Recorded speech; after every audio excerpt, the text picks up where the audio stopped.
Welcome back. I am with Daz Smith, a very well-known remote viewer. Daz, welcome. Hi there. It's great to be here. I'm looking forward to this. Yeah, I'm looking forward to it too. There's a lot of topics that we can discuss. So, like I do with all my remote viewing interviews, let's establish your quote unquote origin story. So, tell me about yourself, where you're from, and how did you ultimately discover remote viewing, who trained you, and all that good stuff. Yeah. So I'm Daz. I'm from the UK. I live in a city called Bath, which is a Roman city. And I've been interested in psychic work all my life. I'm lucky to come from a household where the library of books we had on our shelves were all books on an esoteric nature. There were books on how to read tarot cards, how to develop your ESP, channeling, all kinds of psychic work. And that was because my mother was essentially a clairvoyant healer medium who essentially ran the local spiritualist church here in Bath. So for me, from the age of 10 years onwards, I can remember being very infused and very addicted to reading books on ghosts and UFOs and all that kind of stuff. And then when I was around about 14 years old, I took what I call formal training in psychic work. I started a little bit early, but I was allowed to because of my heritage with my family.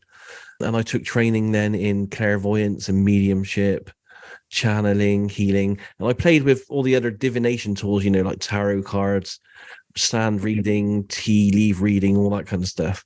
And I did that for quite a few years until I stumbled across remote viewing, which weirdly was at a UFO conference in 1992 here in the UK.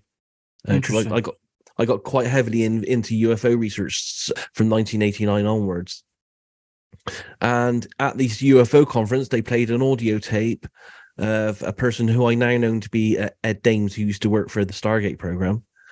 We didn't know this at the time, of course. And in the audio tape conversation, which was secretly recorded, he was discussing how he was working projects for the military using military psychics to travel forward and backward through time to track the UFOs.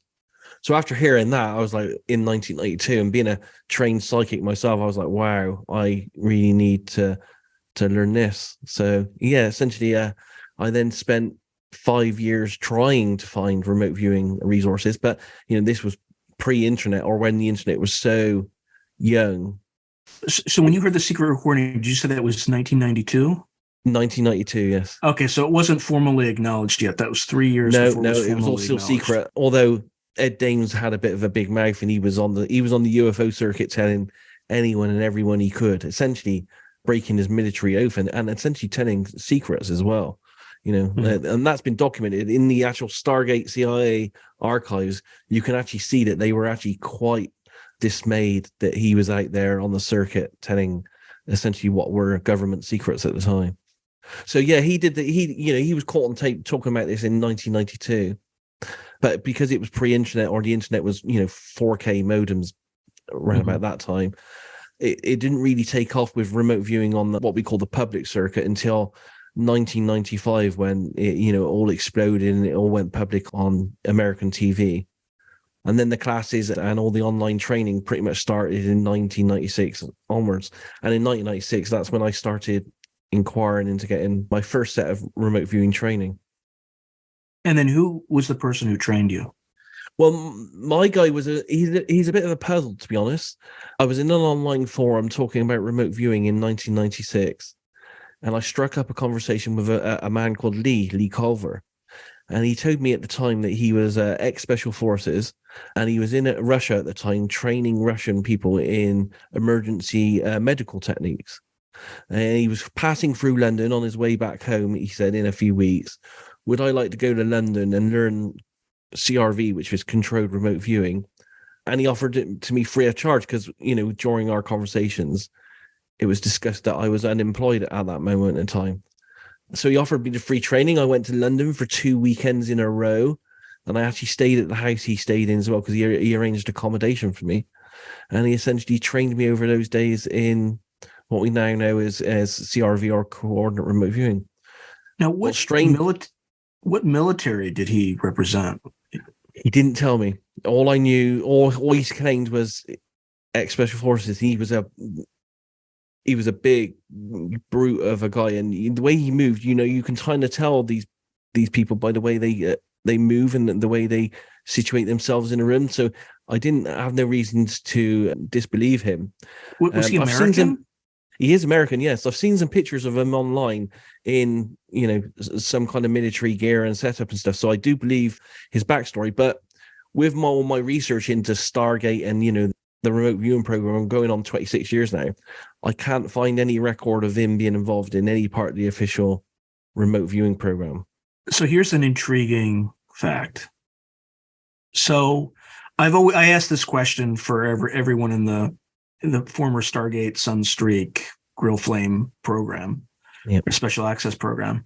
And one thing that David Morehouse had said is he asked Ingo Swann what other units he may have trained. And one of the groups that he mentioned was what's now called the Combat Applications Group, or Operational Detachment Delta.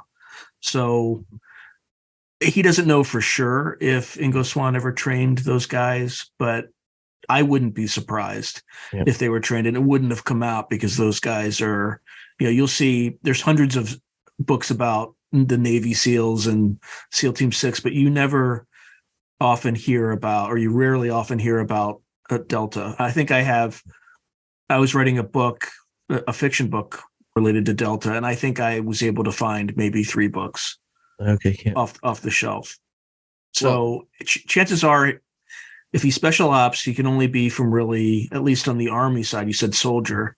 There's only one of 3 places he could be, or maybe 4. Right, There would be the Combat Applications Group. There would be Green Beret, or, special, what the Army broadly calls Special Forces, or Ranger. And then the last would be the ISA, but it's called the activity, right? It's typically it's called. Yep. And I don't think it's that, because that's essentially how Morehouse got into the unit. Mm-hmm. Yeah. So it's probably one of the other 2, and I would say it's likely Delta. But was he about 5'9"? Oh no, way bigger than that, because I'm 5'10". He was been well over 6 foot. Okay, so that makes it less likely. So that's the other thing about Delta. They have a selection process that just is grueling and involves extremely long road marches. Actually based on the British SAS. Yeah. But what tends to happen is the people who get through that process tend to be like at 5'9". There's like a really weird. Anyway, sorry, I didn't mean to. I'm going on vague recollections here as well, because it was 26 years ago. But when you mentioned Ingo, I actually heard about those rumors as well, and I spent a day with Ingo in New York because he invited me to stay with him several years ago, and I asked him that very same question as well. And I asked him, I've heard rumors that you trained another secret group. Can you confirm that? And he sat back in his chair with his cigar, like he did. And he was smiling at me when he said it, but he said, there are some things that I signed a security oath on that, and I can't confirm. But he said that as he was smiling. So I took that as an indicator, to be honest, that he was telling me that he had done that, yes. Or he could have been a former soldier who had served in the paramilitary group in the CIA, the Special Operations Group, or something like that. But he wasn't a Marine. Like, he would have said a Marine, I guarantee it, if he were. I don't know. He does have a website online, so people can inquire of him. I literally haven't really. We've exchanged maybe 1 or 2 emails over 26 years, and any time I try to ask him any questions on his deep past, I just don't get a reply back. And it's Leigh Carver or Culver? Leigh Culver, yeah. Culver. Okay. Yes. Yeah, we'll definitely have to look. Yeah, have a look. As I said, there are pictures of him doing stuff. I think the last I saw he was teaching search and rescue tracking services, all kinds of stuff like that. And I think he had an interest in Bigfoot, and he was tracking Bigfoot stuff as well. I don't know. I'm not in touch with him. All I can tell you is he trained me at the time. And the interesting thing is as well, he trained me and others in controlled remote viewing at a time when controlled remote viewing was not public, and we all had access. He gave us the controlled remote viewing training manual, and it wasn't even public at the time. It wasn't disseminated anywhere. So he did, so that it has these interesting points to the whole situation. And here's another random question, but related. So the military had 2 well, there's probably more than two versions, but the versions I'm most familiar with are CRV and ERV. So, Yeah. but the military called it coordinate remote viewing and then extended did, remote yes. viewing. So, do you know? I've never asked this question but it just come up over and over again. So, some people call it coordinate remote viewing. Some people call it controlled remote viewing. Is it the same thing, or is there a slight difference? It's the same thing, and it had a name change because it was decided partway through the program that they should stop using coordinates, because over time a remote viewer might start getting an eidetic kind of memory over where certain coordinates are located roughly on the planet. I asked Ingo Swan about the name as well again, and he told me that he always wanted it to be called controlled remote viewing, but the people in charge messed up. He said a different kind of word, but he said messed up. Morehouse told me about the coordinates is there was also a change during the time where they stopped using actual geospatial coordinates, because anybody with military training could, like, I spent 5 years at the National Training Center. If you told me a 6-digit grid coordinate, I could point at a map without looking at the grid and tell you within a click of where it was. So that, obviously another reason to do it. Yeah. Okay. We found out since that, the coordinates, because we still use, just out of almost like, I don't know, habit really, most of us use two sets of 4-digit coordinates, but we don't, half the time they don't even matter. I've done projects for people where I just write target on the sheet of paper, and that's what I focus upon. I give them the data and it's always still accurate. So they don't really matter. They're more there nowadays for admin purposes, give the project a name that you can refer to in emails and that kind of thing. And it's almost as if they're infused with the gestalt of the target. And that's kind of why there's a ritual behind it. Yes. So, yeah. Okay. So you're trained by Leigh Culver over a 2-week period. And then what? And then literally I was kind of left on my own here in the UK. We did have some people, because the class was about 20 people. So we did have some, again, we didn't have email that much back then. There was almost letter kind of system going back and forth between people in the UK, trying to get more remote viewing organized. They were doing practice targets and groups and stuff. But for me, that kind of fell off after a year or so, and I lost contact with all those people. But that's when remote viewing started to really emerge online. And this was in kind of like closed email groups. And, some of the people you've already interviewed, Lynn Buchanan, Paul Smith, and a few of the others, they were also in these very kind of like small remote viewing groups. So any questions I had, or any questions other people had, they were bombarding all these ex-military guys questions at that time to try to get a bit more information on the nuances of remote viewing. So that's probably what I did for the next few years, is had online conversations and literally started my practice regime, which is, I still class myself as a practicing remote viewer, almost 26 years later. I still think that, all of us are still students, so there's so much that we just don't know about how this works. And so you practice, and what sort of targets did you first start out with? I first started out with online target pools. Lynn Buchanan at the time had a very early good target pool, so I used a lot of targets for him. And I also used to get my partner to cut pictures and stuff out of magazines, seal them up in envelopes, write a number on the front, and give me that kind of thing. Because it was the early days of the internet, there wasn't huge amounts of target pools out there. So you had to make do with whatever you could to learn the craft, really. Yeah. And when you were learning, training, when did you know, and I don't mean believe, I mean know it was real? For me, I mean, I'm different from most people, because my approach was I'd already trained in all classical psychic techniques. So I knew I was a talented natural psychic anyway, whereas a lot of the people that come to remote viewing just haven't had that background. So I knew it worked. For me, the difference was in my classical psychic work, if you can envision this, it's all spontaneous. So you're in a car. You're a passenger in the car, and the driver of the car is the spontaneous process. So it chooses where you go, what you see, what you stop.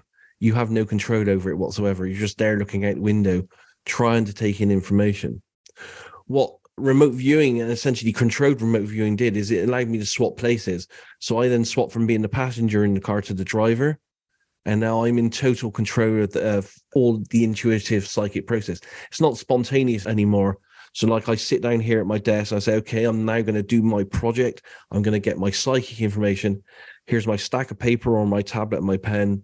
And for an hour, I'm there in the flow, in the zone. So yes, so I decide now, being the driver, when I want to stop, what I want to look at, and all this. As you remote view, what's your view on the ability for people to learn? Is this an ability that everyone has? Or is this an ability that, as you were, kind of already had some sort of psychic ability? Is it something that only some portion of humanity can do? In your opinion, that, by the way, this is an opinion, right? From the research and from my years, because I have taught a few people as well, and I do interact with hundreds of people online. I believe that anyone could do this. It's an inbuilt natural ability within all humans. But I have to put a but on all this. Like any other ability in all humans, including things like running or playing the piano or whatever. If you don't have a certain amount of natural ability, you might not ever get to the level of like what we call a superstar or someone great. Just because you want to play piano in a concert hall, you might not never get there. You might be able to balance out a tune, but you might not be hireable as one of the world's best. So I believe everyone has a possibility of getting the most basic information.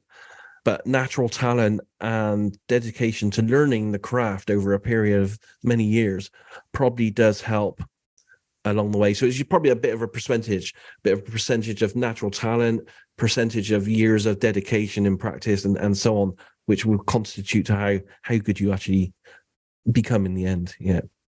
So an analogy I've often heard is that remote viewing ability is similar to learning a musical instrument. Yeah. And there are some people out there who may be tone deaf, and makes it much harder. So assuming that analogy is appropriate, which it may not be, but just for the purpose of asking the next question, if it is similar, is it more difficult to learn if you do it later in life, like it is in a musical instrument or a new language? Or is it something where, I think prior to the call, we talked about time not mattering. Yeah. Does the time not matter kind of retard that or change that notion? Yeah, that's a good question. I don't think time would probably matter. But bear in mind, I've only taught probably about 12, 13 people today in it myself. And I haven't seen any problems in the learning, no matter the age, really, other than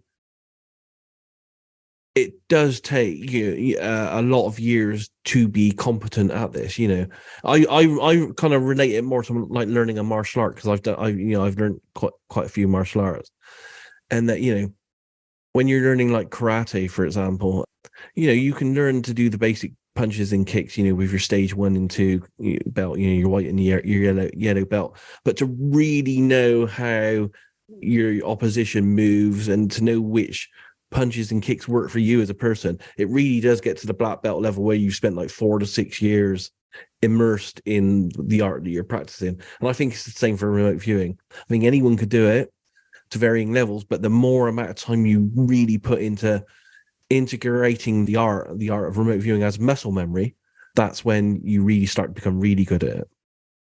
Are there certain attributes of folks that are highly correlated with remote viewing? So in other words, is there some IQ element? Is there an EQ element? Is there a physical element, right? For instance, if good basketball player, right, I would say the taller you are, the better, your basketball player you're going to be. But if you're uncoordinated, right, coordination is also highly correlated to being a good basketball player. So you can be really tall and uncoordinated, therefore you would not be a good basketball player. Yeah. So are there certain variables that are more highly correlated with remote viewing or remote viewing ability than others? I would say yes, but I couldn't back this up with scientific data. I think SRI and the Stargate unit also came to similar conclusions that creative people seem to do better with this kind of thing. And bearing in mind that, the CRV process that I use and the major population of remote viewers use, or a derivative of that, involves sketching. Because, CRV essentially came from Ingo Swann, who not only was he a gifted, psychic and intuitive, but he was an author and he was an artist as well. And essentially the process he came up with is a 6-stage process. But if you really knock it back to its core, it starts off with doodles, then you advance to sketches, and then you advance to models at the target, which is all a big artistic process in itself. So I personally believe, and being a graphic designer and artist and photographer myself, I believe that, and I've seen that creative people seem, in my opinion, to do better within the methods approach to remote viewing. But I also believe, and because I've done years of operational work, that if I had the money to put together the ideal kind of like Marvel team, the operational team of choice, I would want to have an engineer, a doctor or nurse or psychologist, an architect in there, and a creative person. So I would want to have one of several different skill sets, knowing that when you do a target, there's a weird process that happens in the target when you're working in a team. It seems to get intelligently divided up. I think that if you had one of those every skill sets, you'd get more data from the target than if you just use all creatives or all engineers or all scientists. Now, when you say creatives are more successful, is that just simply because they're more capable of sketching out their perceptions, or is there something in their perceptions that's also tends to be higher quality? Again, it's not scientific, right? But yeah, it's not scientific. I think it's both of those, but it's not just sketches. It's word. A lot of the RV data is word based as well as the sketches as well. So it's being able to articulate the words, because what happens with remote viewing is it's very subtle impressions, and it's very subtle impressions of sounds, tastes, smells, textures, that kind of stuff that you're trying to record. So you need to have a good lexicon of words to describe these as well. So yeah, I think people that have that creative bent just do that little bit better. But as I said, if the target was something like a car engine, or a client wanted to know what Apple was working on 5 years into the future, at that stage, an engineer or someone that knows IT and stuff would be a better part of the mix than probably a creative person would be. So it is target dependent as well. And therein lies the problem with remote viewing, say, the far future, right? Because there will be things that are just not in your intellectual Rolodex. Absolutely. That you can't explain, or you don't even know. It's almost like, again, I don't mean to, I never intended to invoke Nostradamus in this, but a lot of his predictions are, when he's describing helicopters, he's describing like flying locusts and things like that, because he didn't have a lexicon to describe these things. So you didn't say this, but I'm going to throw it out there because I think you implied it. There's also a high correlation with intelligence, right? Somebody who's more intelligent would have a larger vocabulary, would be able to cover these subtle and also gradations not just intelligence, but also someone, you used the right words, mental Rolodex, someone that had experienced a lot more as well. So someone, for example, I always do really well on pyramids targets when they're given to me blind, but that's because I've been to the pyramids 3 times, so I've touched it, I've been there, I've smelt it. I have this internal mental Rolodex that when the target information comes through in a subtle form, it knows how to pick something out of my memories to attach to say it was just like this kind of thing. But I've never experienced a nuclear power station, for example, or what radiation would be like in the vicinity of it. So that would be harder for me to describe because it's just not in anywhere in my knowledge or life stream in any way. Okay, that's actually pretty fascinating. So based on your kind of answer, in speaking with other remote viewers, there's certainly a creative aspect to selection, right? Yes. Either writing and or sketching, artistry, etc. There was certainly an intelligence component when DIA would choose people to participate in the program. And I'm not sure if there was, but there was also some sort of when I talked to Paul Smith, he described taking personality tests. And typically what the military would do then, they would take people who had performed well in the position and try to assign similar people from a personality standpoint.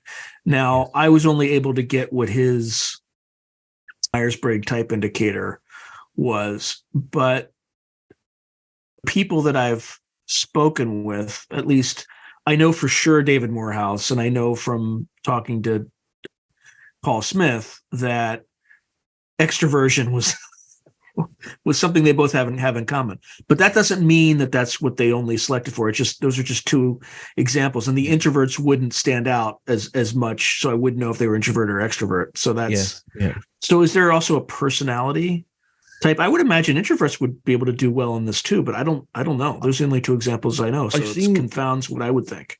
I've seen the Stargate documents that detail the personality test. I'm not sure they came up with a conclusion though, because I've seen different variants of that. I don't know. I haven't done anything that formal myself.